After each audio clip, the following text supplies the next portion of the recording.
Welcome to This Explainer. Today, we're decoding a brilliant ancient Indian philosophical framework designed to literally cure human suffering. And how does it do that? By charting the evolutionary journey of our ego. Look, we all want peace, right? We all want happiness, but so often, we just end up stuck in these exhausting cycles of anxiety, loss, and unfulfilled desires. But what if the solution isn't about getting more things? What if it's about fundamentally restructuring how we experience our own identity over a lifetime? Today, we're diving into some profound insights from ancient texts that give us a highly structured, sequential path to true liberation. It's not just a roadmap for living, it's a guide to systematically outgrowing the very things that cause us pain. Let's get into it. So, here's our roadmap for today.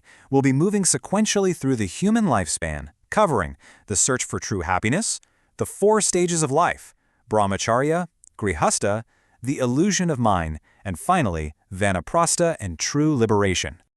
All right, Section 1, the search for true happiness. Let's kick things off by looking at a huge, fundamental problem with human nature and our endless pursuit of joy. The source text immediately hits us with this really profound question. Can true happiness actually exist in finite things?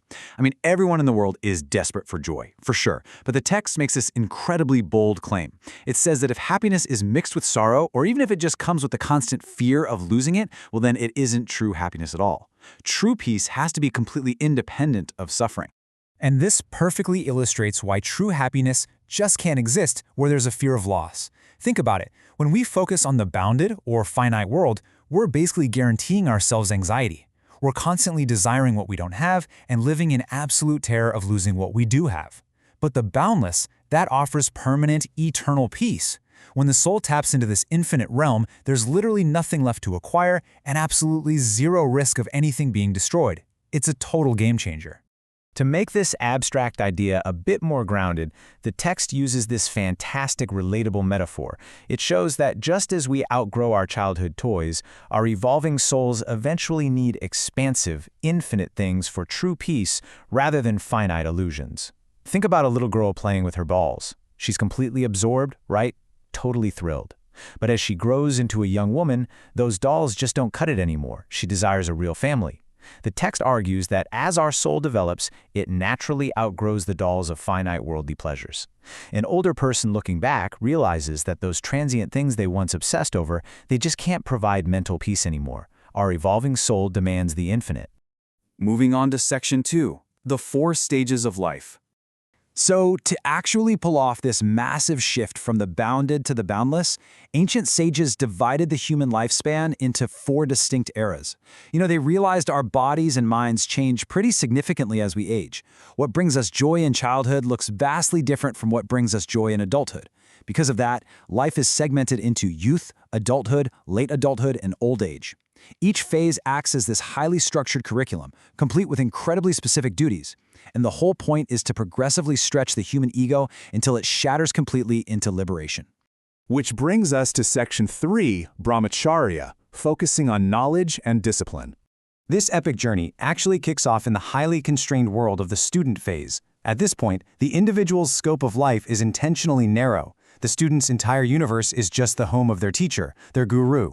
And here, they have to follow instructions without debate. No arguing. Why so strict? Well, it's because through this gradual, rigorous discipline, the student is forging their body and mind. They're gathering the crucial knowledge and the mental resilience they're absolutely going to need to survive the massive responsibilities waiting for them in the very next phase of life. Let's look at that next phase. Section 4, Grihastha, duty and ego expansion. Okay, so once they're prepared, the individual steps into the vast, turbulent battlefield of the householder stage. The guru basically arms the student with the armor of Dharma and sends them out into a totally chaotic influx of responsibilities. The grihastha, or householder, has to stand firm against hundreds of injustices. They literally have to crush countless temptations, abandon their own weaknesses, and care for everyone around them, from holy people to the sick, the poor, and the vulnerable. It's an intense stage defined by nonstop action and constant, relentless challenges. Now, by carrying out all these demanding worldly duties, the householder's ego, their ahambhav, is essentially forced to expand. It starts small, right, with a spouse and children, but then it stretches out to extended family, guests, the poor, and the sick, and a really profound realization happens here. Just as a pain in one limb affects your whole physical body, you realize the misfortune of one person affects all of society. They begin to see that human life is intimately, deeply tied to the well-being of all living things. So, through pure duty, they actually start to experience this profound oneness with the universe. But there's a catch. Section 5. The illusion of mine. Despite this beautiful, noble expansion of the self, a super dangerous psychological trap takes root. Even though the householder has successfully expanded their identity, they start looking at this vast network and saying things like, "This is my house, these are my children, this is my duty."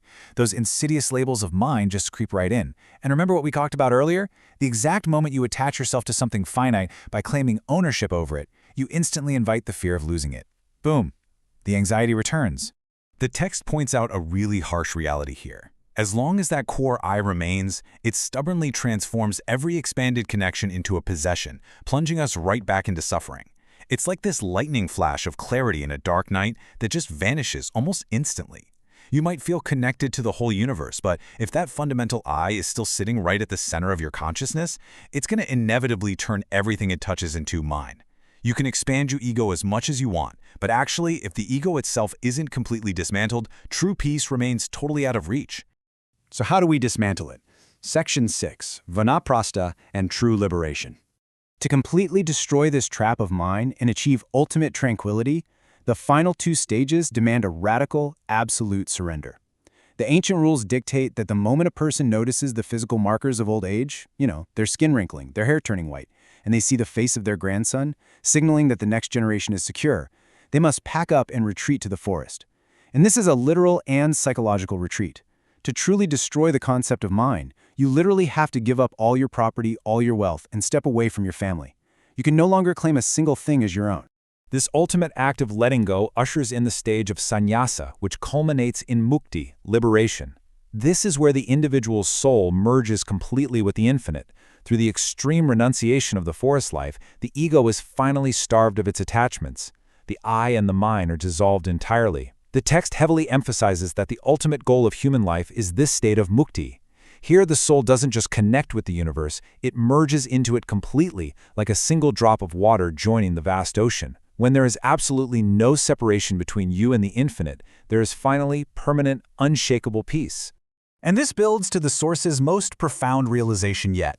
Eternal peace is literally impossible as long as we maintain a mindset of division. As long as you see a difference between yourself and others, as long as the concepts of mine and yours still exist in your head, you cannot escape grief and delusion. You are disqualified from experiencing eternal peace. True knowledge, the text states, is the direct experience of absolute oneness, where the entire world is seen as woven together on a single thread. When the boundary between self and other is permanently erased, well, where could sorrow or anxiety possibly find a place to exist?